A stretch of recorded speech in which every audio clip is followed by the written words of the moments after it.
தமிழ் சொந்தங்களுக்கு அனைவருக்கும் வணக்கம்.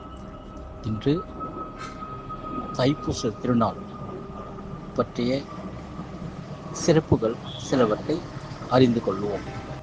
தமிழ் கடவுளான வெற்றிவேலன் முருகனுக்கு கொண்டாடப்படும் திருவிழாக்களில் தைப்பூசம் மிக முக்கியமான ஒன்று.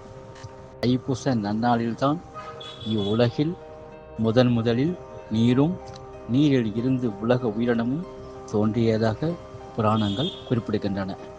முருகப்பெருமானுக்கு சூரனை வதம் செய்ய பார்வதி தேவி தன் சக்தி முழுவதையும் கொண்டு உருவாக்கிய பிரம்ம வித்யா என்ற வேல் வழங்கி அருளிய நாள் இது.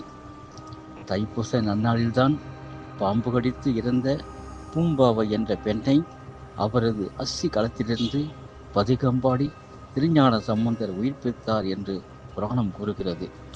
தில்லையில் நடராஜர் நடனமாடி காட்சியருள வேண்டுமென தவமிருந்து வியாக்கிரபாதர், பதஞ்சலி, ஜெய்மினி போன்ற முனிவர்களின் தவத்தை ஏற்று தைப்பூச தினத்தன்றுதான் நடராஜர் ஆனந்த தாண்டவம் ஆடி மகிழ்வித்தார் என்று வரலாறு குறிப்பிடுகின்றது.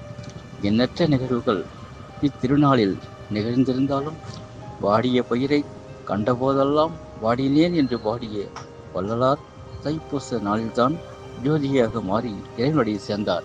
வழக்கமாக 6 திரைகளை நீக்கி காண்பிக்கப்படும் ஜோதி தரிசனம் தைப்பூச திருநாளன்று 7 திரைகளையும் அகற்றி முழுமையாக ஜோதி தரிசனத்திற்கு வழிவகை செய்வார்கள். பெருஞ்சோதி அருட்பெருஞ்சோதி, தனிப்பெரும் கருணை அருட்பெருஞ்சோதி.